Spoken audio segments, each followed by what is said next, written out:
أعوذ بالله من الشيطان الرجيم بسم الله الرحمن الرحيم بسم الله وبحمده السلام عليكم ورحمة الله تعالى وبركاته الفاتحة أعوذ بالله من الشيطان الرجيم بسم الله الرحمن الرحيم الحمد لله رب العالمين الرحمن الرحيم مالك يوم الدين إياك نعبد وإياك نستعين اهدنا الصراط المستقيم صراط الذين أنعمت عليهم غير المغضوب عليهم ولا الضالين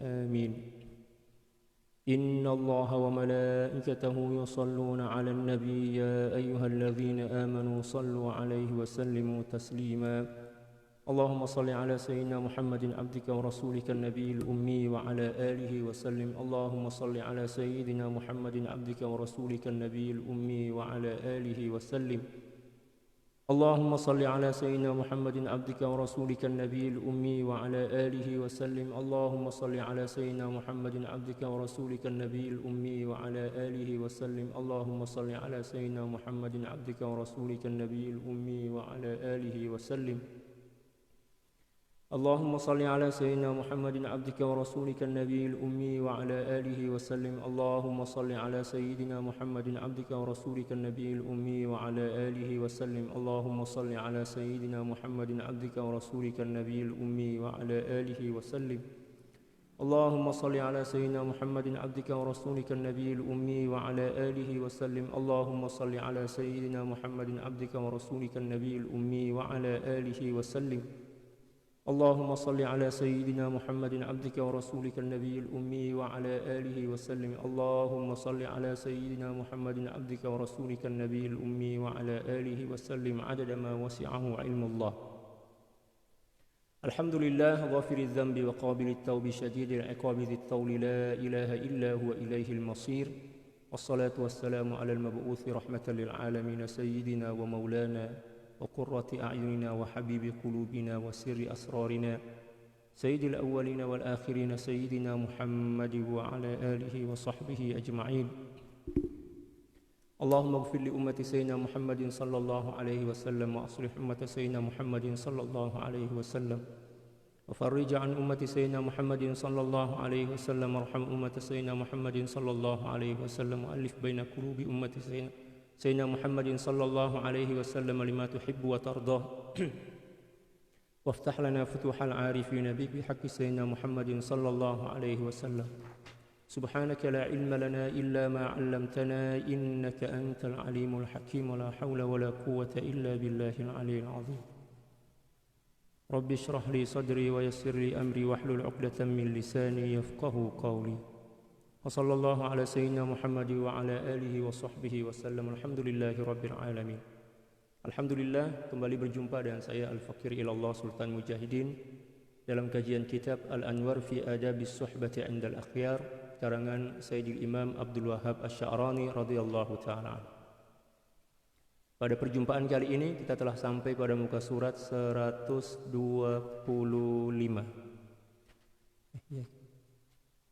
135. Qala al-muallif radhiyallahu ta'ala anhu wa nafa'ana Allahu bi'ulumihi wa 'ulumi syuyukhihi wa syuyukhina wa jami'i awliya'illahi as-salihin fid dharain Allahumma amin. Wa min adabihim at-taba'udu 'an kulli man yarawnahu min al-ulama'i la ya'malu bi'ilmihi.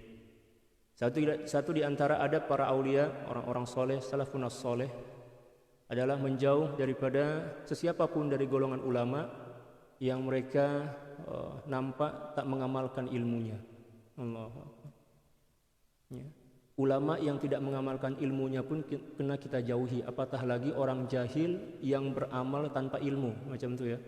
Nah, cara kita berpikir macam itu dalam Islam. Kita kena belajar dan menghadiri majelis para ulama yang memang berilmu, beramal dan juga berakhlak. Ma ihsanil dhanni bih.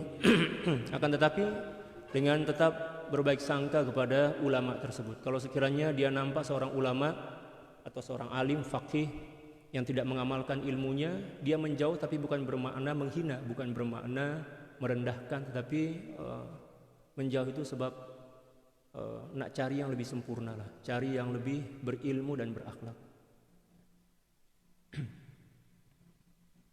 Kalau sekiranya tak jumpa juga terpaksa, tak apa, tak ada masalah.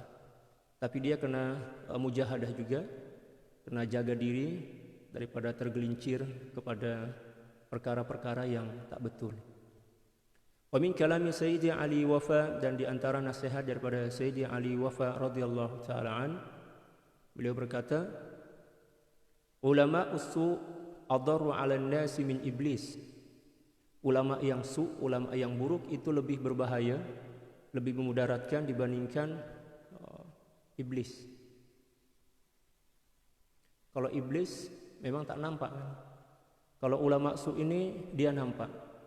Guna sorban mungkin, guna jubah, guna tongkat, cakap pasal agama tapi tujuannya adalah dunia. Tujuannya adalah kemasyhuran, tujuannya adalah nama atau jah kalau dalam bahasa Arab. Tujuannya adalah untuk mencari peminat yang ramai dan lain sebagainya. Lianna iblisa idza waswasa lil mu'min, karena sungguhnya iblis bila mana dia meniupkan bisikan waswas kepada seorang mukmin, arafal mu'minu annahu aduun mudillun mubin, maka seketika itu juga seorang mukmin akan sadar bahwa iblis yang membisikkan bisikan-bisikan buruk itu adalah musuh yang menyesatkan dan juga musuh yang nyata. Allah Subhanahu wa taala berfirman dalam suratul Al-Ahzab, surah Fatir, juzuk yang ke-21. Allah Subhanahu wa taala berfirman, inna syaitana lakum aduun fattakhidhuhu aduwa. Sungguhnya syaitan itu adalah musuh kamu, maka jadikanlah dia sebagai musuh. Jangan pula dah nyata, dah pasti yang dia itu adalah musuh kita, kita pula menjadikan dia sebagai kawan. Ya kan? Maka jadikanlah dia sebagai musuhmu. Demikian juga dalam ayat yang lain Allah Subhanahu wa taala berfirman, wala tattabi'u khutuwatis syaitan innahu lakum aduwwum mubin. Janganlah engkau mengikuti jejak langkah syaitan, iblis, karena sungguhnya ianya adalah musuh yang nyata bagimu. Allah. Fa in ata'a waswasahu, dan bila mana seorang mukmin itu menaati atau mengikuti bisikan-bisikan buruknya, arafa annahu qad asa, maka seorang mukmin itu akan sadar yang dia itu sedang melakukan dosa, ya kan? Fayusri'u fit taubati min dzambih, maka dengan demikian dia boleh segera untuk bertaubat kepada Allah Subhanahu wa taala daripada dosa itu. Wal istighfari li rabbih, dan juga memohon keampunan kepada Allah. Wa ulama usu'i yulbisuna al-haqqa bil batil. Adapun ulama-ulama ulama-ulama buruk, dia akan mencampur adukkan antara kebenaran dan kebatilan sehingga nampak seolah-olahnya baik, macam itu kan. Manakala pula Allah Subhanahu wa taala melarang kita, mengharamkan kita untuk mencampur adukkan antara kebenaran dan kebatilan. Dalam suratul Baqarah Allah Subhanahu wa taala berfirman, wala talbisul haqqqa bil batili wa taktumul haqqqa wa antum ta'lamun. Janganlah kamu mencampur adukkan kebaikan dan keburukan dan menyembunyikan kebaikan itu, wa antum ta'lamun, manakala engkau mengetahui bahwa itu merupakan maksiat dan pelanggaran yang cukup besar di sisi Allah Subhanahu wa taala.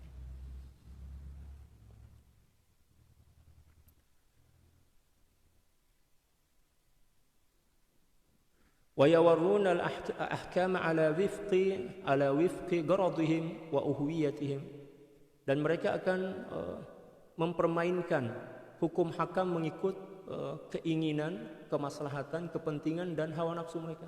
Ulama su macam itu. Dia akan guna agama untuk mencari dunia. Menggunakan ilmu untuk mencari dunia, mencari nama dan lain sebagainya. Faman ata'ahum, sesiapa orang yang mengikuti mereka, taat kepada mereka, dhalla sa'yuhu, maka yang pertama dhalla sa'yuhu, mesti amalan mereka sesat. Wa huwa yahsabu annahu yuhsinu sun'a, akan tetapi dalam keadaan sesat amal dia itu, dia menyangka bahwa dia sedang melakukan suatu ibadah yang sempurna. Nah, ini sesuai dengan firman Allah Subhanahu wa taala dalam suratul Kahfi. Qul hal nunabbi'ukum bil akhsarina a'mala alladzina dhalla sa'yuhum fil hayatid dunya wa hum yahsabuna annahum yuhsinuna sun'a. Katakanlah, wahai kekasihku Muhammad, Nabi Muhammad, adakah kalian, saya nak bagi tahu tentang segolongan orang-orang yang beramal tapi merugi. Siapakah dia ya Rabb? Di antaranya alladzina dhalla sa'yuhum fil hayatid dunya, yaitu mereka orang-orang yang amal ibadahnya tersesat jalan ketika hidup di dunia. Yang lagi teruk dibandingkan itu, wa yahsabuna annahum yuhsinuna sun'a, dan mereka menyangka bahwa mereka telah menyempurnakan atau melakukan amal baik dengan sempurna. Ketika mana kita mengikuti seorang ulama ulama yang buruk mencari dunia menggunakan agama, kita akan nampak bahwa apa yang dilakukannya itu baik, walaupun di dalamnya ada racun, ada bisa. Sehingga ketika mana kita melakukannya, kita tak sadar yang kita ini sedang melakukan dosa besar. Malah terkadang-kadang kita menyangka bahwa kita sedang melakukan kebaikan yang sempurna, dan itulah ketertipuan yang paling nyata. Allah.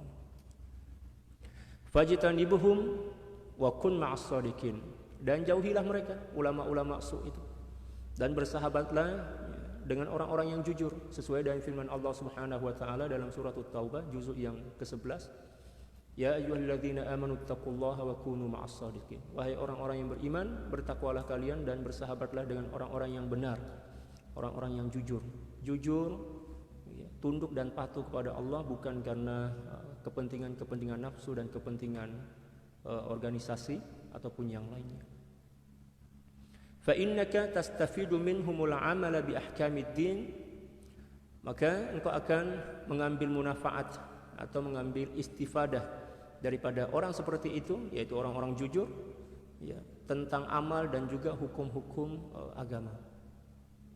Bi khilafil mutafaqihina, berbeda dengan orang-orang yang nampak seolah-olahnya faqih, paham tentang agama, tetapi tujuan dia adalah untuk mencari agama, untuk mencari duit, untuk mencari dunia.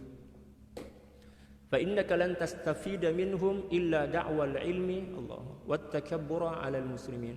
Maka bila mana kamu belajar kepada ulama su'ni, ulama atau orang-orang yang menggunakan agama untuk mencari dunia, untuk mencari nama, kamu tidak akan mengambil munafaat daripada ilmu dia kecuali dakwaan-dakwaan semata. Mengaku-ngakulah dakwaan yang kamu itu alim, pandai, wat takabbur 'alal muslimin, dan menyebabkan kamu akan sombong, bongkak kepada kaum muslimin. Allahu akbar.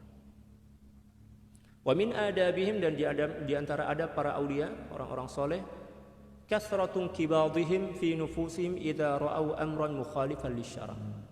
Hati mereka gerun, marah. Bukan gerun, marahlah. Hati mereka marah dalam jiwa.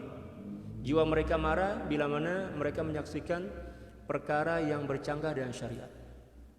Secara otomatis macam itu. Terus dia orang marah. Dia orang marah bukan sebab kepentingan diri, tetapi disebabkan karena memang Allah memurkai perkara-perkara yang menyalahi syariat.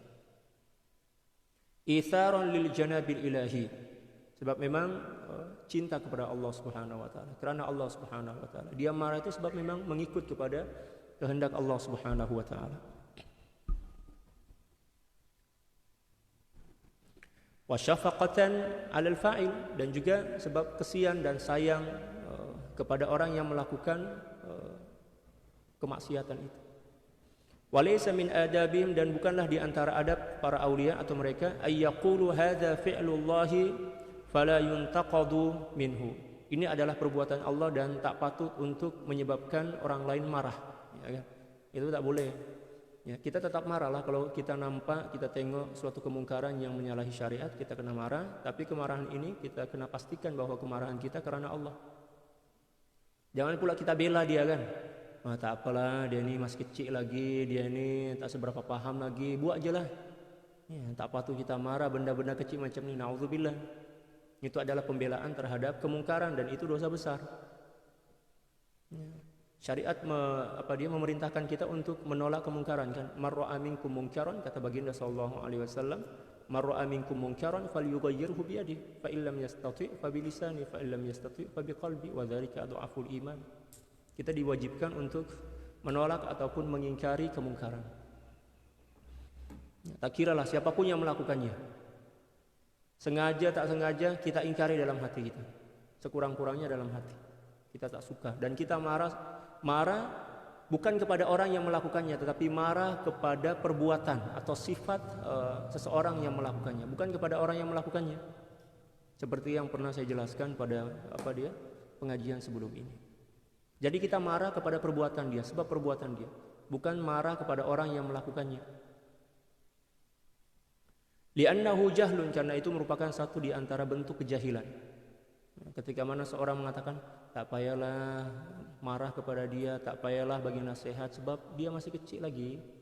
Dia masih dia mungkin ada hal kok, ada masalah dan lain sebagainya. Tak boleh, kita kena marah juga. Marah tetapi setakat dalam hati, sekurang-kurangnya dalam hati.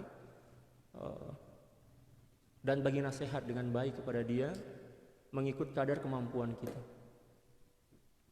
Faqad kana sallallahu alaihi wasallam yaghdibu idan tuhikat hurumatullah azza wa jalla.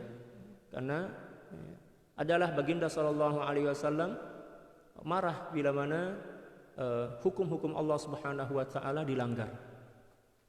Jadi kita marah itu bukan sebab diri kita, tapi memang sebab Allah Subhanahu wa taala tak suka. Demikian juga baginda sallallahu alaihi wasallam juga murka bila mana hukum hakam agama Islam ini dilanggar oleh kaum muslimin.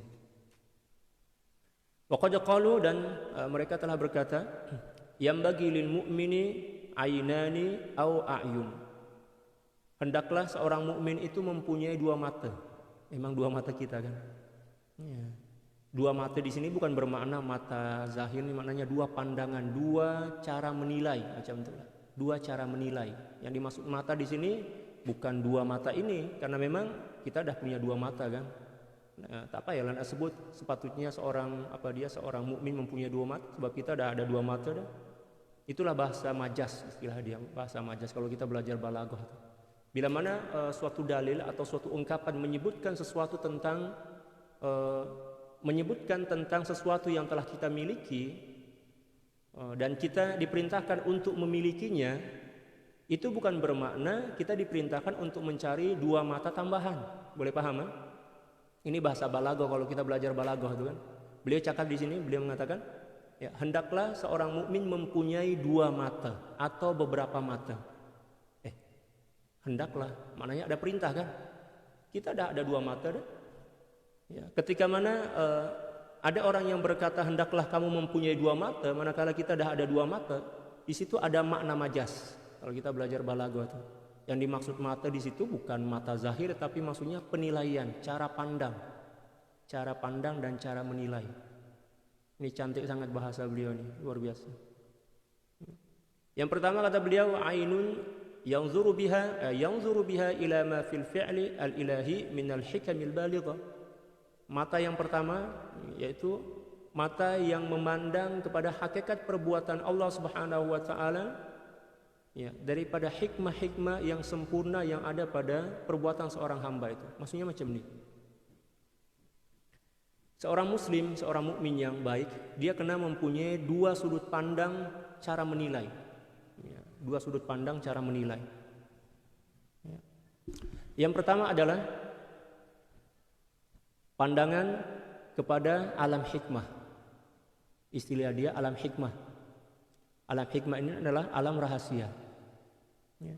Kita memandang bahwa tidaklah seorang itu melakukan sesuatu mesti karena telah ditakdirkan oleh Allah Subhanahu wa taala, dan Allah lah yang menggerakkan tubuh badan dia untuk melakukan benda itu. Itu dipanggil alamul hikmah. Min haisul hikmah. Ya. Kita tengok, kita nilai daripada sudut hikmah. Oke. Liyaslama minal wuqu'i minal i'tiradi ala hakimin alim. Tujuannya apa? Agar dia selamat daripada terjebak kepada ketidakpuasan atau komplain kepada ketetapan Allah Subhanahu wa taala yang Maha mengetahui dan Maha bijaksana. Jadi mula-mula kita tengok, oh, Allah yang menggerakkan dia. Lepas itu dia ini seorang hamba, ya kan? Allah yang mentakdirkan. Oke, kita paham dah itu. Itu mata yang pertama atau cara menilai yang pertama. Cara menilai yang kedua pula, kata beliau, menggunakan mata kiri. Mata kiri ini adalah simbolik kepada syariat. Ainu yanzur biha ila mukhalafatil abidi li awamiri rabbihim, yaitu mata atau pandangan yang melihat kepada pelanggaran para hamba, ya, daripada pelanggaran para hamba ke atas perintah-perintah Allah Subhanahu wa taala. Jadi ada dua pandangan kita, cara memandang kita. Yang pertama menggunakan mata kanan memandang kepada alamul hikmah, alamul qudrah, alam rahasia, yaitu kita meyakini bahwa Allah Subhanahu wa taala lah yang menggerakkannya, Allah Subhanahu wa taala lah yang yang mentakdirkannya, sehingga kita serahkan sepenuhnya kepada Allah. Pandangan mata yang kedua pula dengan pandangan syariat. Oh, ini pelanggaran nih.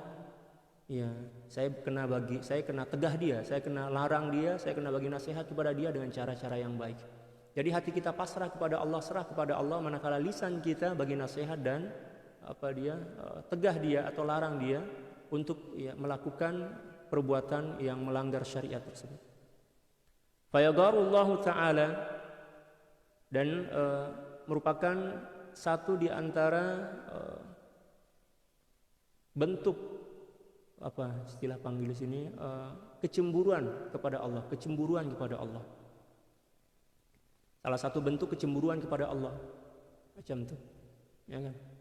Jadi satu di antara tanda kesempurnaan cinta seseorang kepada Allah Subhanahu wa taala, dalam hati dia ada rasa atau sifat cemburu.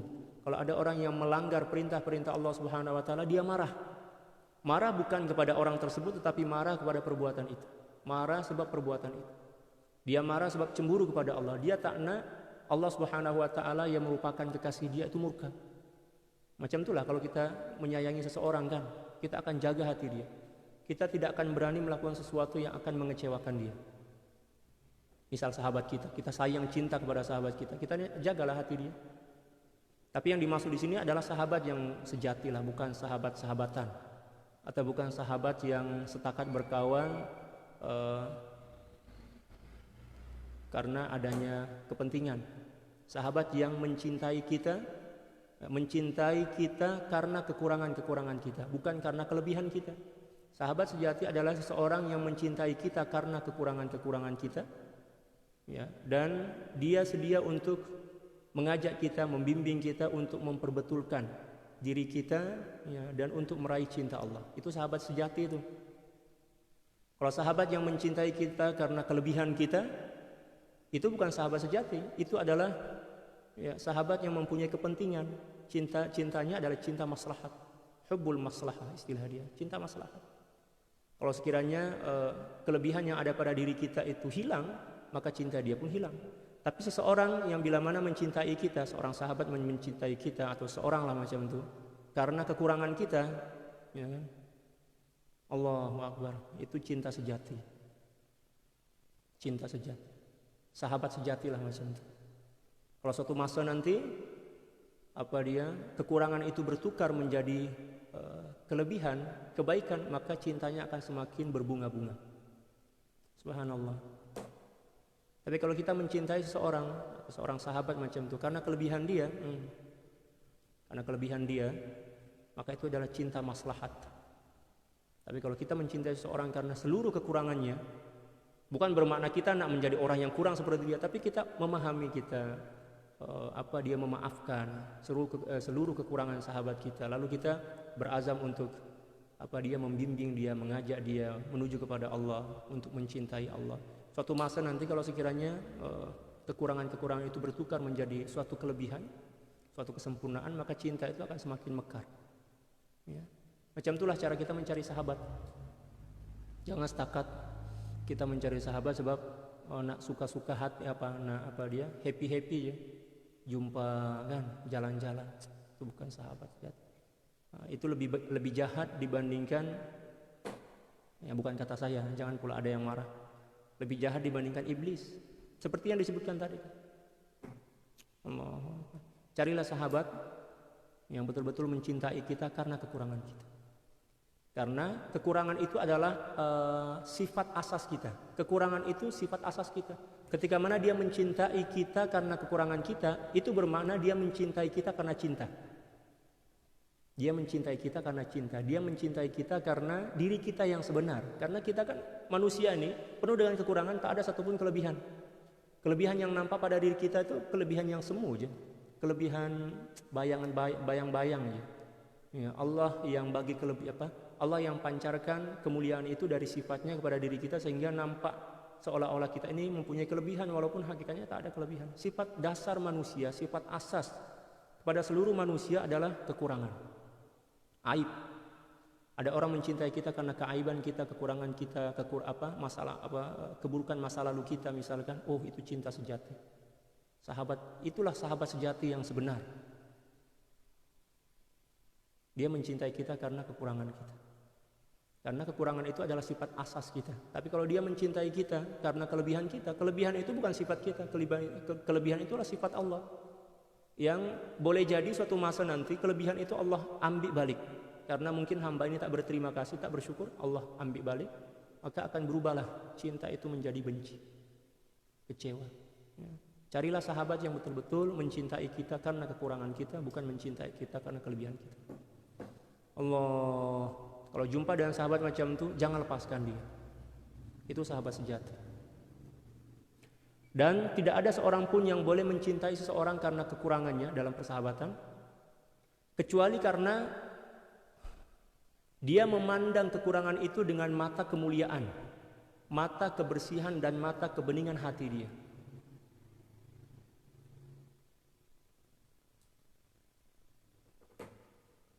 Allah, tapi suka nak cari sahabat macam itu. Suka nak cari sahabat. Bukan saya cakap tak ada, tapi nak cari itu, nak jumpa dengan sahabat yang macam itu. Tak kiralah sahabat ke kawan, ke suami, ke istri sama aja. Tapi saya contohkan dengan sahabat agar lebih umum macam itu kan. Tapi bukan setakat sahabat aja. Allahu Akbar. Kalau kita bersahabat dengan seorang yang mencintai kita karena kelemahan dan kekurangan kita, sejatuh apapun kita, seterpuruk apapun kita, dalam bahasa Indonesia terpuruk maknanya selemah apapun kita, seburuk apapun keadaan kita, dia akan semakin cinta kepada kita. Dia akan semakin cinta kepada kita. Semakin nampak kekurangan dan keburukan kita, dia akan semakin cinta kepada kita. Dia akan semakin semangat untuk menolong kita, untuk memperbetulkan diri kita, untuk mengajak kita untuk berlari kepada Allah Subhanahu wa taala. Itulah dia cinta sejati. Carilah sahabat yang macam itu. Tapi di akhir zaman ini saya tak cakap tak ada. Tapi itulah macam mencari jarum di tumpukan jerami padi. Jarum kecil kan, tumpukan jerami padi pula macam gunung. Nak mencari itulah. Tapi tidak mustahil, kita akan jumpa. Itulah yang kita cari, itulah cinta sejati. Seorang yang mencintai kita karena kekurangan kita, bukan karena kelebihan kita. Allahu Akbar. Fa'ulima anna inkaral munkiri la yaqdahu fi maqamit taslim. Nah, di sini kita sedia maklum bahwa mengingkari kemungkaran yang dilakukan oleh seseorang, mungkarin bukan mungkirin, ingkaril mungkari, mengingkari kemungkaran yang dilakukan oleh seseorang tidaklah mencederai ataupun menyalahi maqam taslim. Sebab taslim itu dalam hati. Manakala nasihat itu di lisan kan. Kita jumpa seseorang yang melakukan keburukan, kita serah kepada Allah, itu urusan Allah dalam hati kita. Tapi secara zahir ini kita mempunyai kewajiban. Kita dituntut oleh syariat untuk bagi nasihat, untuk mengajak dia bertaubat kepada Allah Subhanahu wa taala dan mencegahnya daripada perbuatan itu. Fafham. Li'anna kullam minhuma ma'murun biha syara'an fafham. Karena sungguhnya dua perintah itu adalah dua perintah yang memang diperintahkan oleh syarak. Maka ketahuilah, maknanya kita mempunyai dua kewajiban dalam masa yang sama. Pertama adalah kewajiban hati, pasrah dan serahkan kepada Allah Subhanahu wa taala. Jangan kita bagi penilaian dalam hati kita kepada seorang yang sedang melakukan kemungkaran itu. Itu tugas yang pertama, kewajiban yang pertama. Yang kedua pula, tugas kita adalah menasihati dia dengan cara yang baik, cara yang lembut, menegah dia daripada semakin tenggelam dalam kemungkaran itu sesuai dengan aturan-aturan dan prinsip-prinsip syariat. Allah. Wa min adabihim, dan di antara adab mereka ghaddul basari min fudulin nazar, menundukkan mata mereka daripada memandang secara berlebihan kepada pandangan-pandangan yang sia-sia. Ini yang paling sukar. Apatah lagi di akhir zaman ini, zaman fitnah kan. Kita keluar sekejap je dah. Kat bawah tu dah macam-macam lah kita nampak benda yang dia boleh menggelincirkan hati kita. Allah Subhanahu wa taala berfirman, "Qul lil mu'minina yaghuddu min absarihim wa yahfazu furujahum, dzalika azka lahum." Katakanlah wahai kasihku Nabi Muhammad kepada seluruh orang-orang beriman, kalau mereka betul-betul beriman, kata Allah Subhanahu wa taala, yaghuddu min absarihim. Tundukkanlah pandangan mata mereka. Wa yahfazu furujahum. Dan peliharalah kemaluan mereka. Jangan melakukan sesuatu yang boleh menyebabkan berlakunya suatu asusila kalau dalam bahasa Indonesia, sesuatu yang melanggar syarak. Bukan setakat lelaki yang diperintahkan menundukkan mata, perempuan juga diwajibkan kan. Wa qul lil mu'minati yaghdudna min absarihin, dan katakanlah kepada orang-orang beriman dari golongan dari golongan perempuan untuk menundukkan pandangan mata mereka. Luar biasa. Dan di sini memandang bukan mengurangkan pandangan atau menundukkan pandangan bukan setakat kepada perkara-perkara yang haram, tetapi segala sesuatu yang kita tak boleh mengambil ibrah, tak boleh mengambil pengajaran yang baik daripada memandang benda itu. Misal kata kita keluar nak beli barang, tiba aja kita jumpalah ada seorang yang parking kereta mewah kan. Parking kereta mewah. Jangan kita panjangkan, jangan kita sabitkan, jangan kita tetapkan pandangan mata kita kepada kereta mewah itu, sebab nanti kereta mewah itu boleh mencuri hati kita sehingga kita tak boleh khusyuk dalam sholat. Itu kehebatan para ulama dalam menjelaskan perkara ini. Jangan kita nampak, jangan kita tengok dengan pandangan yang panjang. Setakat tengok tuh buang terus pandangan. Sebab apa? Dunia ini dia mempunyai magnet, dia mempunyai kekuatan yang boleh mencuri dan mencari hati kita, mencari dan mencuri hati kita. Tujuannya apa? Tujuannya nak merosakkan seluruh nilai-nilai kebaikan yang ada dalam jiwa kita. Kalau kita selalu tengok benda-benda yang mewah kan, manakala kita ini masih dalam keadaan lemah, tengok kereta mewah, nanti mula kita berpikir, boleh juga nih, berapa harga? Mula-mula kita tanyalah berapa harga. Balik rumah nanti penasaran juga kan, buka handphone, cari tahu ini jenama dia apa, cari-cari, ternyata harga dia sekian. Lepas itu pula syaitan bukan pandai sebenarnya, licik lah. Dia menggoda kita untuk tengok color kan. Ini color putih hitam, tak cukup, tak puas hati setakat itu aja. Banyak benda lah yang akan mencuri hati kita. Dan pada akhirnya kita tak boleh lupa apa yang telah kita pikirkan tadi. Lepas itu kita bawa sholat. Apa yang berlaku? Sholat tak khusyuk langsung. Allahu Akbar. Itulah satu di antara hikmah mengapa Allah Subhanahu wa taala perintah kita untuk ghaddul basar an fudulin nazar. Menundukkan pandangan mata daripada memandang perkara-perkara yang tidak bermanfaat ataupun yang boleh mencari dan mencuri hati kita. Di antaranya adalah kemewahan dunia. Kemewahan dunia tidak akan pernah membahagiakan diri kita. Wallahi wa tallahi wa billahi. Itu saya bersumpah. Kemewahan dunia tidak akan pernah mencipta kebahagiaan dalam hati kita. Jangan pernah berkhayal dan mengharap kebahagiaan dari kemewahan. Itu tidak akan pernah terjadi. Karena kebahagiaan hati bercanggah dengan kemewahan dunia. Ada orang yang kata, Ustaz, bolehlah saya mewah-mewah hidup saya. Hati saya insya Allah senantiasa bersama Allah. Tipu. Kalau sekiranya ada orang yang boleh buat macam itu, Baginda Sallallahu Alaihi Wasallam adalah orang pertama yang melakukannya. Tapi Baginda Sallallahu Alaihi Wasallam, coba tengok kehidupan beliau biasa saja. Malah terkadang-kadang dalam hadis itu, beberapa hari api kat dapur itu tak menyala, maknanya tak ada yang boleh dimasakkan, tak ada langsung. Tapi kebahagiaan jiwa itu Allahu Akbar. Salat, puasa mereka, ibadah Baginda Sallallahu Alaihi Wasallam bersama para sahabat, bersama sahabiat, masya Allah. Jadi jangan menggila, saya istilahkan menggila, jangan menggila mencari kebahagiaan dari kemewahan dunia. Sebab kemewahan dunia itulah yang mencuri kebahagiaan hati kita. Kalau sekiranya kemewahan dunia itulah yang akan mencipta kebahagiaan dalam jiwa kita, mesti Allah Subhanahu wa taala akan perintah kita untuk mengejar kemewahan dunia demi kebahagiaan hati kita. Tapi dalam Al-Qur'an Allah Subhanahu wa taala selalu mengingatkan kita, innamal hayatud dunya illa mata'ul ghurur. tidaklah kehidupan dunia itu kecuali tipu daya belaka. Mata'un qalil, perhiasan sedikit yang menipu. Dalam hadis yang lain pula baginda sallallahu alaihi wasallam bersabda, dunia itu adalah puncak kepada maksiat. Jadi hanya setakat orang gila aja yang mencari kebahagiaan dari kemewahan dunia. Itu orang gila tuh. Orang tak ada akal. Sebab apa? Melakukan sesuatu yang mustahil. Ya, sebab Allah Subhanahu wa taala dah tegah kita untuk bermewah-mewah di dunia ini. Apatah lagi tujuan kemewahan kita nak mencari kebahagiaan. Alhamdulillah saya pengalaman hidup nih dah tua dah. Saya dah jumpa dengan ramai orang yang mempunyai kehidupan dengan level yang berbeza-beza. Mulai daripada yang paling miskin, yang nak makan pun tak boleh, tak ada, sampai jumpa dengan orang-orang yang memang kaya raya.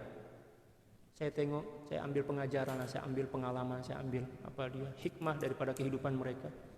Ternyata benarlah apa yang difirmankan oleh Allah Subhanahu wa taala dalam Al-Qur'an, demikian juga yang diterangkan oleh baginda sallallahu alaihi wasallam dalam hadis bahwa kebahagiaan jiwa tidak akan pernah menyatu dengan kemewahan dunia. Tapi itulah kita mencari kebahagiaan dengan nafsu kita, mencari kebahagiaan dengan khayalan kita. Ingin mencampur adukkan dua benda yang tak boleh bercampur, macam air dengan minyak. Air dan minyak tak boleh bercampur. Ya, kita kena sedar nih, sebelum kita meninggal dunia, kita tak tahu kita meninggal dunia bila kan. Kita kena sedar. Allahu Akbar. Wa min adabihim ghaddul basari an fudulin nazar wal isra'u fil masyi 'ala sakinah. Demikian juga satu di antara adab para aulia, para ulama, bila mana dia orang berjalan itu langkah mereka segera, cepat. Tapi bukan tergesa-gesa, cepat aja, bukan tergesa-gesa. Berbeza antara cepat dan tergesa-gesa. Kalau tergesa-gesa atau gopoh-gopoh itu memang tak dibenarkan. Cepat tapi tenang. Sakinah. Ya. Jangan pula kita baca sikina. Kalau sikina itu maksud dia pisau. Bahasa Arab macam itu. Tersalah bagi harakah maka makna dia akan bertukar. Sakina bermakna tenang, ya, tenang, tenang ya tenang. Kalau sikina maksud dia adalah pisau. Nah di sini cara kita membacanya adalah wal isra'u fil masyi ma'as sakinah. Berjalan dengan ya cepat dan disertai ya, ketenangan. Ya. Kalau kita tengok, kalau kita baca dalam Syama'il Muhammadiyah, ketika mana menceritakan tentang cara jalan baginda sallallahu alaihi wasallam, beliau berjalan laju lah, tapi bukan tergesa-gesa, laju saja. Sehingga terkadang sahabat yang walaupun tinggi tubuh badan mereka tinggi besar tertinggal, maknanya tak mampu nak kejar baginda sallallahu alaihi wasallam. Dan orang orang yang jalan dia cepat itu satu di antara tanda yang otak dia encer. Orang cerdik lah macam itu. Orang cerdik macam itu. Itu tanda yang dia ini mempunyai kecerdikan. Kata para ulama lah. Tapi tak semua, kebanyakan lah macam itu. Kebanyakannya macam itu.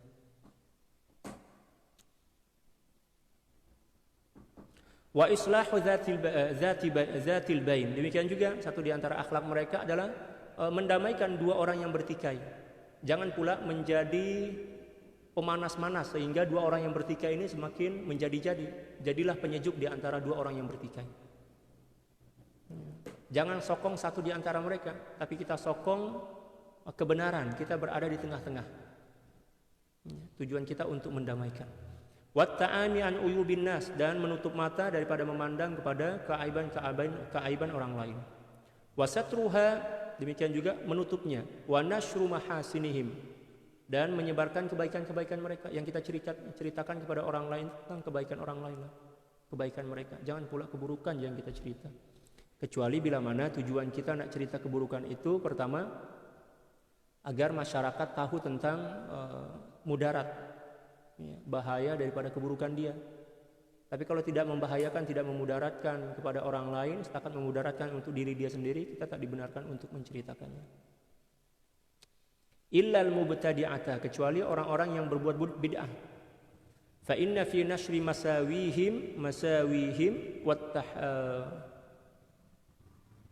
wattahdhiri minhum rahmatan lil muslimin. Karena sungguhnya para pelaku bid'ah ini menyebarkan keburukan mereka dan juga memberikan peringatan kepada mereka merupakan bahagian daripada kasih sayang kepada kaum muslimin. Kita dibenarkan untuk menyebarkan perbuatan bid'ah seseorang pelaku bid'ah.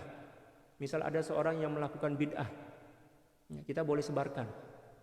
Dengan tujuan apa? Agar masyarakat tidak ikut-ikut, tidak terikut-ikut macam itu. Tapi kalau sekiranya dia setakat melakukan dosa biasa, kita diharamkan untuk menyebarkan keaibannya. Fala yazadu azabul mubtadi' bittiba'in nas. Fala yazadu azabul mubtadi'i bittiba'in nas lahu fi bid'atihi wa la ya'samu ahadun bisababihi.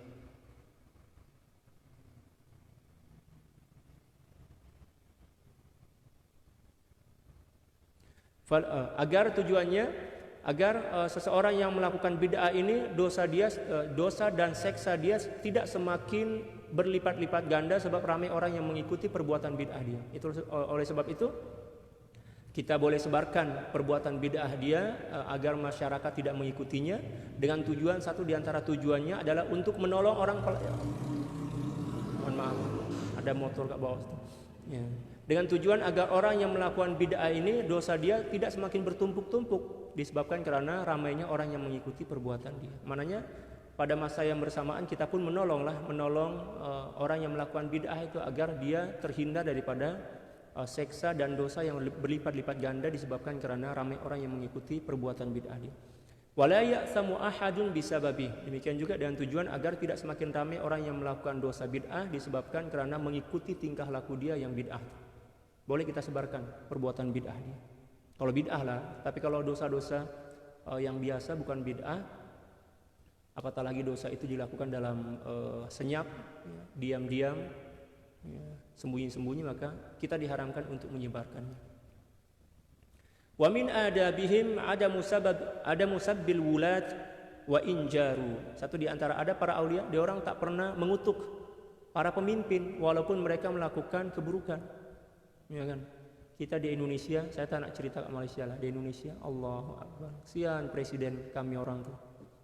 Ya, pernah kutuk mananya dihina. Kutuk, perli, macam-macam lah. Ya kan? Tak boleh sebenarnya. Walaupun dia orang melakukan kesilapan, kita tak boleh menghina. Kita setakat ditugaskan untuk menasihati bila mana kita mampu. Tapi kita tak mampu lah kan, sebab kita orang biasa. Kita nak jumpa dengan presiden itu melalui berlapis-lapis proses kan. Ya, kalau kita tak mampu bagi nasihat, maka kita doakanlah yang baik-baik untuk mereka. Macam itu. Jangan pula kita hina dia, kita permalukan, kita bully dan lain sebagainya. Itu bukan akhlak kaum muslimin. Li'annahum musallatuna ghaliban 'ala ar-ra'iyati bihasabi a'malihim wa niyatihim. Karena sesungguhnya terkadang-kadang mereka ini Allahu Akbar. Ya, dibuat macam tu, ditakdirkan oleh Allah Subhanahu wa taala macam tu sebab masyarakat yang yang melakukan kesilapan. Sebagai hukuman lah ke atas masyarakat. Sayyidina Ali karamallahu wajhahu wa radhiyallahu taala anhu alaihi salam pernah jumpa dengan seorang dengan komuniti masyarakat. Masyarakat ini komplain kepada Sayyidina Ali, "Wahai Imam, Amirul Mukminin, ya, kami merindukan kehidupan masyarakat macam kehidupan ketika mana Sayyidina Abu Bakar menjadi khalifah.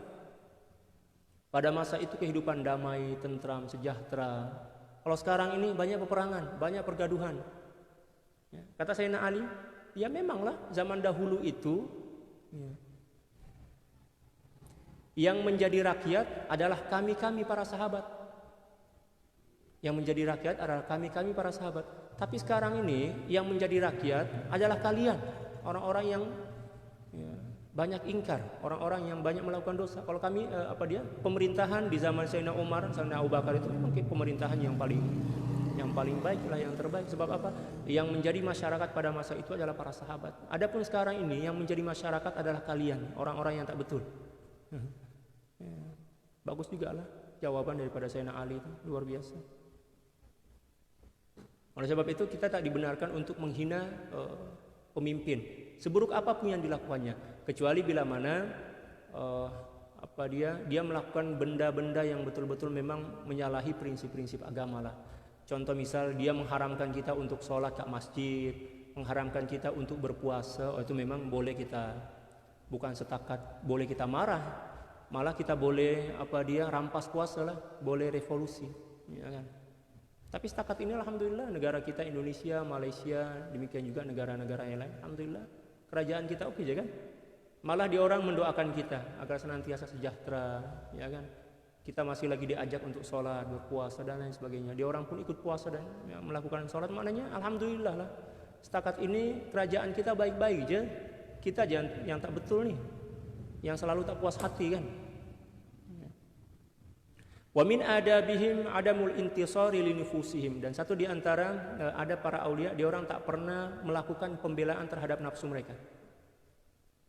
Tak pernah melakukan pembelaan terhadap nafsu. Fa innal intisara lin nafsi minal umuri allati kulluha ta'abun. Karena sesungguhnya menolong atau membela nafsu ini di antara perkara-perkara yang menyebabkan kita letih. Allahu Akbar. Lelah kita kalau nak membela nafsu kita. Apa maksud daripada membela nafsu? Yang dimaksud dengan membela nafsu itu adalah memperturutkan keinginan dia. Nak makan ini kita bagi tanpa berkira, tanpa berfikir. Nak jalan sana terus bagi. Nak ini kita bagi tuh. Suatu masa nanti kita akan letih. Sebab apa? Nafsu ini dia mempunyai karakter. Dia tidak akan pernah puas dengan satu keinginannya. Bila mana dia berjaya memaksa kita untuk menunaikan keinginan dia satu, maka mesti esok dia akan minta ribu-ribu keinginan yang lain dan akan menyebabkan kita letih untuk mengikutinya. Dan bila mana kita telah mengikutinya sekali, maka untuk menghindari atau untuk menghalangnya daripada mengikuti kehendak yang kedua, itu memang kita tak boleh. Kita tak boleh. Sebab kita telah masuk dalam perangkap kan. Contoh misal macam orang yang kena jerat. Ya. Walaupun setakat tangan aja yang kena jerat, maka seluruh tubuh badan dia akan terjerat. Ya kan, macam orang yang kena ikat oleh polisi itu kan, seluruh tubuh badan dia tak bebas kalau nak bergerak. Demikian juga ya, hati kita bila mana sekali aja terperangkap oleh keinginan hawa nafsu, maka nak keluar daripada perangkap itu bukan senang. Apatah lagi kita berada dalam persekitaran yang tidak bagi sokongan kepada kita, ya. Persekitaran yang tak betul, susah kita nak keluar daripada perangkap nafsu itu. Allahu Akbar. Oleh sebab itu pandai-pandailah kita mencari sahabat. Wa man sallama al-amra li maula, dan siapa orang yang menyerahkan seluruh perkara hidupnya kepada Allah, nasarahu min ghairi ashiratin wala ahlin, maka mesti Allah Subhanahu wa taala akan menolongnya tanpa bantuan daripada keluarga dan sahabat-sahabat. Ahlin maksudnya sama, keluarga dan sahabat. Ya. Selalu kita bacalah, kalau boleh amalkan kata guru kami, ya. Amalkan wa ufawwidu amri ilallah innallaha basirun bil ibad, pagi dan petang. Ya. Baca 11 kali. Lepas salat subuh itu bacalah wa ufawwidu amri ilallah innallaha basirun bil ibad 11 atau 10 kali. Demikian juga di waktu petang ataupun maghrib. Ini adalah doa para aulia untuk membangkitkan keyakinan diri dalam jiwa dan juga untuk melepaskan diri kita daripada perangkap dan jeratan-jeratan nafsu. Kita serahkan seluruh urusan hidup kita kepada Allah Subhanahu wa taala. Wa min kalamihim, di antara nasihat para aulia, idan tasara as-sufi li nafsihi wa ajaba anha fa huwa wat turabu sawa. Allahu Akbar. Kalau ada seorang yang mengamalkan tasawuf lalu kemudian dia memperturutkan hawa nafsu dia sekali aja, kata beliau, maka tak ada beza antara dia dengan tanah. Maknanya tak berharga lah. Orang biasa aja, orang awam digalakkan untuk menjauhkan diri daripada dia memperturutkan hawa nafsu kan, apatah lagi para pengamal tasawuf. Jadi kalau ada orang yang belajar tasawuf tapi dia pula selalu memperturutkan hawa nafsu dia lebih hina dibandingkan tanah kering atau dibandingkan lumpur lah macam itu. Subhanallah. Wa min adabihim, dan di antara adab mereka, la yad'una 'ala man zalamahum, tidak mendoakan keburukan ke atas orang yang menzalimi mereka. Subhanallah. Kita pula, ya Allah, hancurkan dia ya Allah, binasakan dia ya Allah, rugikan dia ya Allah, sakitkan dia ya Allah. Allahu akbar. Itu bukan akhlak seorang muslim. Itu akhlak orang munafik. Mendoakan keburukan kepada orang yang menzalimi dia. Tak boleh. Ya. Kita setakat dibenarkan untuk membalas kezaliman itu mengikut kadar kezaliman yang dia lakukan ke atas diri kita, bukan mendoakan keburukan ke atas dia. Coba cari satu je hadis ataupun ayat yang membenarkan kita mendoakan keburukan ke atas orang yang menzalimi kita. Tak ada. Yang ada itu adalah membenarkan kita untuk membalas keburukan itu mengikut kadar keburukannya kepada diri kita.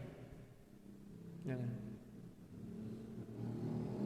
Tapi saya selalu dengar lah itu, moga-moga dia rugi dalam niaga, moga-moga lah, macam-macam. Ya. Jenis doa kutuk, sumpah serapah ke atas orang yang menzalimi dia, mana boleh? Itu haram hukum dia.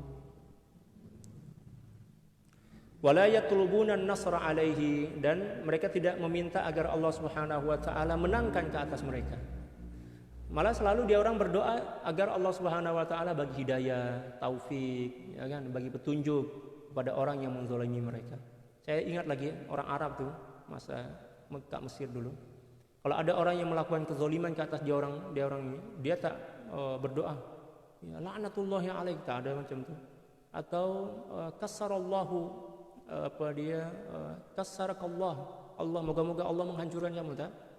Ya, dia orang secara spontan seketika itu juga dia orang cakap, Allah yahdik, semoga Allah Subhanahu wa taala bagi hidayah kepada kamu, walaupun sambil marah lah tuh. Tapi doa dia cantik, doa dia oke. Semoga Allah Subhanahu wa taala bagi hidayah kepada kamu. Allahu yahdik, macam itu. Atau hadakallah, macam itu. Orang Arab macam itu.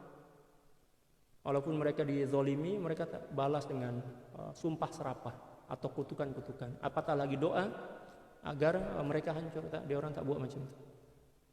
Dia orang mendoakan dan doa-doa yang baik. Itulah akhlak dan budi pekerti kaum muslimin yang sebenar. Li'ilmihim bi anna Allah Ta'ala yakrahu minhum dzalik, karena mereka faham dan tahu bahwa sungguhnya Allah Subhanahu wa taala tidak menyukai perbuatan macam itu. Membalas kezaliman dengan doa yang buruk, tak boleh. Misal ada kita beli barang, sampai rumah kita bukalah barang itu kan, ternyata tak sesuai dengan barang yang kita inginkan. Mula kita doakan, moga-moga niaga kamu rugi sebab awak tipu saya. Situ ada dosa, beberapa dosa besar dah yang kita buat. Yang pertama, kita mendoakan orang lain yang tidak pasti lagi adakah dia telah sengaja merosakkan barang itu. Ya itu tengok. Ya, atau sengaja yang tak pasti lagi dia sengaja bagi barang kepada kita dengan barang yang rosak. Itu yang pertama, dosa besar dah itu, mendoakannya. Yang kedua, kita buruk sangka. Sebab kita menyangka, kita berburuk sangka kepada dia bahwa dia dah bagi barang yang rosak kepada kita. Yang ketiga, kita menuduh dia tanpa tabayun, tanpa mencari tahu. Banyak sangat dosa besar itu. Dan itu semuanya dosa besar, bukan dosa kecil.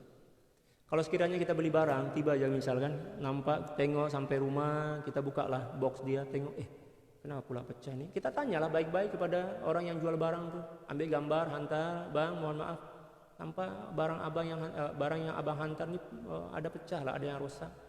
Tolong tukar bang, macam itu.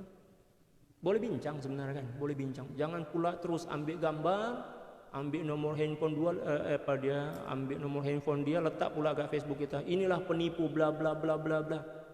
Nanti kalau kita dah tahu ternyata dia tak sengaja hantar barang yang rosak itu, kita pula yang malu, kita pula berat hati nak minta maaf pada dia kan, dan dah buat fitnah pula. Nauzubillah.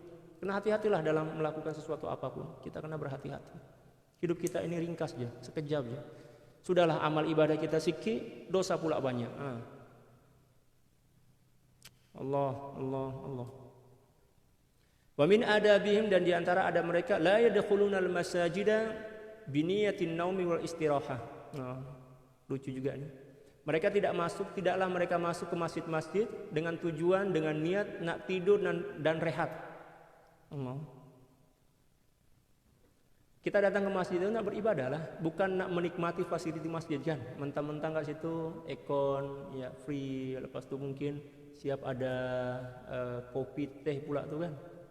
Ya, ada jamuan, kita nak rajin datang masjid sebab itu yang kita cari, naudzubillah. Itu bukan akhlak seorang muslim. Kalau kita datang masjid dengan tujuan i'tikaf beribadah kepada Allah, fasiliti surau masjid itu bonus lah kan. Apatah lagi nanti selepas sholat isya selalunya ada jamuan misalkan, ada ngeteh, alhamdulillah. Tapi jangan kita jadikan sebagai tujuan. Wala yukhrijuna fiha rihan illa li'udhrin. Demikian juga tidak buang angin dalam masjid kecuali betul-betul dalam keadaan ya emergensi lah. Jangan buang angin dalam masjid sebab masjid ini adalah Baitullah, rumah Allah kan. Ya, berani ya kita buang angin di bilik orang tua kita? Tak boleh, tak berani kan. Kena marah lah. Nasib baik kalau setakat marah aja. Kalau kena halau, tak bagi duit misal. Apatah lagi di rumah Allah, masjid. Nak buang angin itu keluarlah. Kecuali kalau memang dah tak mampu, terpaksa juga. Tapi kena berlahan-lahan juga. Jangan sampai menyebabkan seluruh jamaah ke masjid itu keluar lari, tak nak dengar kuliah pula. Nah, intinya kesimpulannya jaga adab. Wala yatahaddatsuna fiha bi syai'in min amri dunya, dan janganlah dia masuk masjid ya, dalam masjid itu cakap pasal dunia pula. Cerita tentang bisnis, cerita tentang niaga. Mana boleh, itu haram lah. Mana boleh. Nak cerita, nak sembang pasal bisnisnya lah kat kedai kopi. Ya kan? Bukan masjid. Masjid ini dibina untuk beribadah kepada Allah, untuk membaca Al-Quran, dengar kuliah dan lain sebagainya. Wala yamudduna fiha arjulahum wala yarfa'una fiha aswatahum. Demikian juga tidak menjulurkan kaki mereka ketika di masjid. Sama tak istilah menjulurkan? Kalau dalam bahasa Indonesia itu menjulurkan atau menyodorkan kaki ke depan, meluruskan kaki macam itu. Itu tak dibenarkan secara adab dalam masjid. Secara adab lah kan, dalam masjid tak dibenarkan. Demikian juga janganlah dia mengangkat atau menyaringkan suara. Jangan menyaringkan suara di masjid, sebab masjid itu adalah rumah Allah Subhanahu wa taala. Wa min adabihim, dan di antara adab para aulia, la yaquluna liyadin nabiy sallallahu alaihi wasallam yasara. Mereka tidak berani menyebutkan tangan baginda sallallahu alaihi wasallam dengan mengatakan tangan kiri. Walaupun memang tangan beliau ada dua kan, kanan dan kiri, tapi manakala menyebut tangan kiri itu dia orang tak cakap tangan kiri baginda sallallahu alaihi wasallam, tak. Ini adab yang setakat ada pada diri para aulia. Kalau kita boleh mengamalkan, maknanya kita tasyabbuh lah tuh, mencontoh ya ada para aulia.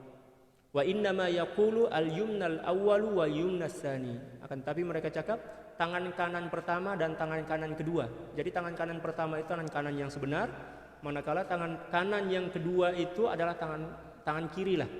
Ya, tangan kiri, tapi dia orang tak sebut tangan kiri. Sebab apa? Menjaga adab kepada baginda sallallahu alaihi wasallam. Au yaminu wajhihi wa yaminu khalfihi, atau kanan depan dan kanan belakang, ya kan? Kanan depan, kanan belakang maksudnya tangan kiri dan tangan kanan sebenarnya, tapi tetap disebutkan menggunakan tangan kanan. Tangan kanan depan, tangan kanan kiri. Kalau kita menghadap ke depan, tangan kanan dia kan. Tapi kalau menghadap ke belakang pula, tangan kiri itu sealur dengan tangan kanan kita. Itu maksud dia. Menjaga adab kepada baginda sallallahu alaihi wasallam. Wala yadhkuruna ismahu syarifa illa ma'a musahabati lafzi siyadati fi jami'il mawatin. Demikian juga tidak menyebut nama baginda sallallahu alaihi wasallam yang mulia, setakat menyebut nama aja tanpa menyertai dengan lafaz sayyidina, ya kan, pada semua keadaan. Jadi dia orang tak berani cakap menyebut nama baginda sallallahu alaihi wasallam kecuali menyertai dengan lafaz siyada atau sayyidina, ya, dalam semua keadaan. Ghaira tilawatin wa adzan, ya, selain daripada membaca Al-Quran ataupun azan. Walaupun ada juga separuh ulama yang menyebut kata sayyidina dalam azan, terutamanya di Maroko. Di Maroko ramai macam itu. Khilaf para ulama. Wa ma'lumun anna ta'ziman Nabi sallallahu alaihi wasallam mafrudun 'alal ummah. Dan kita sedia maklum bahwa sesungguhnya menghormati dan memuliakan baginda sallallahu alaihi wasallam merupakan perkara yang fardu ke atas seluruh umat. Wa dzikru ismihi syarif bi ghairi lafzi siyada, dan menyebut nama baginda sallallahu alaihi wasallam yang mulia tanpa menyebutkan kata sayyidina munafil lit ta'zim, itu bercanggah dengan nilai penghormatan. Jadi kalau ada orang cakap nama baginda sallallahu alaihi wasallam tanpa sebut sayyidina, itu memang kurang ajar lah, ya, kata beliau, tak beradab. Kita aja berani gak kita sebut nama orang tua kita, misal nama orang tua kita Zaid, minta tolong bagi duit lah Zaid, mau kena tampar lah kan. Apatah lagi nama baginda sallallahu alaihi wasallam yang merupakan makhluk yang paling mulia dan yang paling agung kan. Kita sebut nama baginda sallallahu alaihi wasallam dengan penuh hormat, penuh cinta dan rindu kepada beliau, kepada baginda sallallahu alaihi wasallam. Wa fihi man asa'al adab wa fihi min isa'atil adab, dan menyebut nama baginda sallallahu alaihi wasallam tanpa menyebut sayyidina itu merupakan satu di antara su'ul adab kepada baginda sallallahu alaihi wasallam. Wa qillatil haya, dan kurang rasa malu. Ma la yakhfa ala kulli dhi nurin, dan perkara ini adalah perkara yang tidak menjadi rahasia kepada orang-orang yang mempunyai cahaya dalam jiwa. Macam tu. Orang-orang yang mempunyai cahaya dalam jiwa, dia orang dah faham dah, sedia maklum tentang perkara ini. Wa min adabihim la yaqulu mathalan al-Fatihatu lin-nabi sallallahu alaihi wasallam. Dan satu di antara adab para aulia, dia orang tak berani nak cakap al-Fatihah untuk nabi. Al-Fatihah lin-nabi. Ya kan? Waja'alillahumma thawaba kadza wa kadza fi sahaifi Rasulillah sallallahu alaihi wasallam fa inna a'malal ummati lahu asalatan.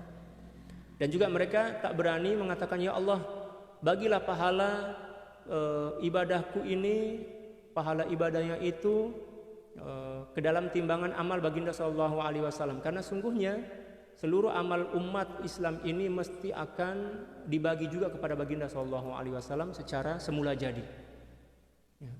Dan ini selalu kita lakukan kan. Nah, kita baca Fatihah untuk baginda sallallahu alaihi wasallam. Kalau niat kita nak tolong baginda sallallahu alaihi wasallam agar pahala beliau semakin banyak, itu su'ul adab. Su'ul adab. Tapi kalau tujuan kita hadiah cinta, ya Allah, saya hadiah Fatihah untuk baginda sallallahu alaihi wasallam sebagai hadiah cinta saya, hadiah rindu saya, tak ada masalah. Tapi kalau tujuan kita nak menambah pahala baginda sallallahu alaihi wasallam, seolah-olahnya kita beranggapan bahwa pahala baginda sallallahu alaihi wasallam kurang lagi, perlu kita tambah dengan hadiah Fatihah atau bacaan Fatihah. Itu su'ul adab.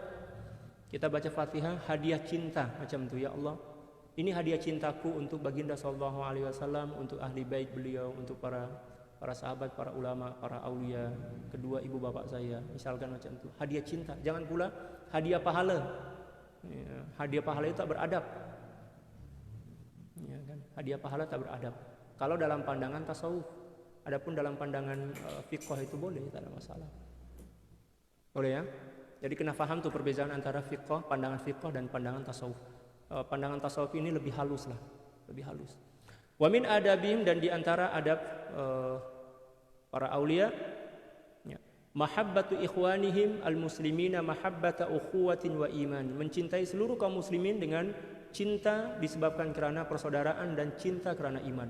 La mahabbata taba'in wa ihsanin, bukan setakat cinta sebab cinta semula jadi, ya, bukan sebab cinta semula jadi, akan tetapi cinta sebab memang kita dipersaudarakan oleh Allah Subhanahu wa taala, dan memang sebab iman yang ada dalam jiwa dia. Wallahu a'lam bissawab.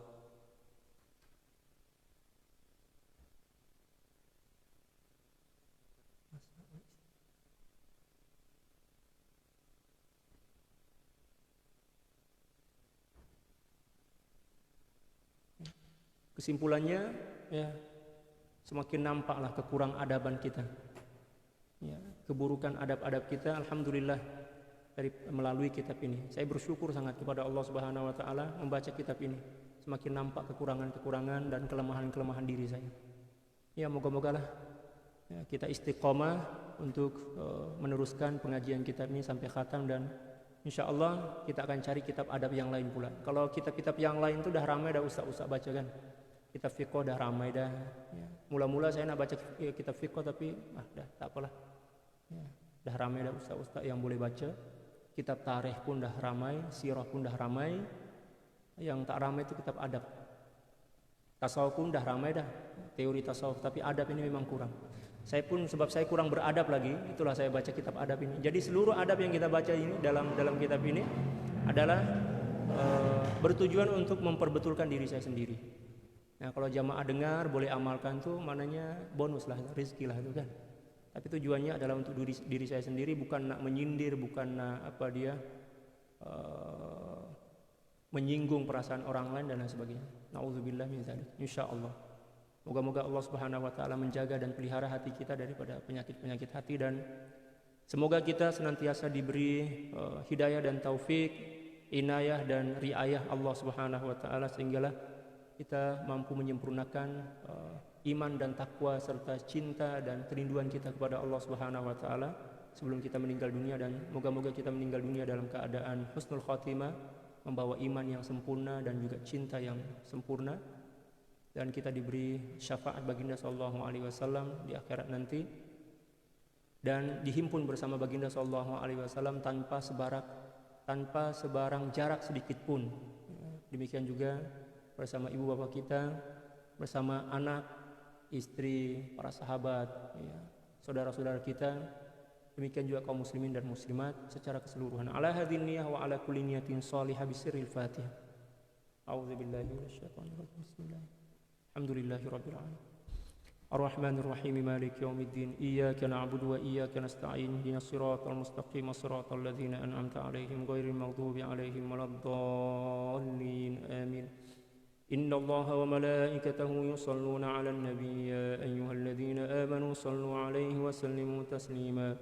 اللهم صل على سيدنا محمد عبدك ورسولك النبي الأمي وعلى آله وسلم. اللهم صل على سيدنا محمد عبدك ورسولك النبي الأمي وعلى آله وسلم. اللهم صل على سيدنا محمد عبدك ورسولك النبي الأمي وعلى آله وسلم. اللهم صل على سيدنا محمد عبدك ورسولك النبي الأمي وعلى آله وسلم. اللهم صل على سيدنا محمد عبدك ورسولك النبي الأمي وعلى آله وسلم. اللهم صل على سيدنا محمد عبدك ورسولك النبي الأمي وعلى آله وسلم. اللهم صل على سيدنا محمد عبدك ورسولك النبي الأمي وعلى آله وسلم. اللهم صل على سيدنا محمد عبدك ورسولك النبي الأمي وعلى آله وسلم. اللهم صل على سيدنا محمد عبدك ورسولك النبي الأمي وعلى آله وسلم. اللهم صل على سيدنا محمد عبدك ورسولك النبي الأمي وعلى آله وسلم. اللهم صل على سيدنا محمد عبدك ورسولك النبي الأمي وعلى آله وسلم عدد ما وسعه علم الله. Sekian, wallahul muwaffiq wal hadi ila sabilir rasyad wal afu minkum. Tsumma assalamu alaikum warahmatullahi taala wabarakatuh.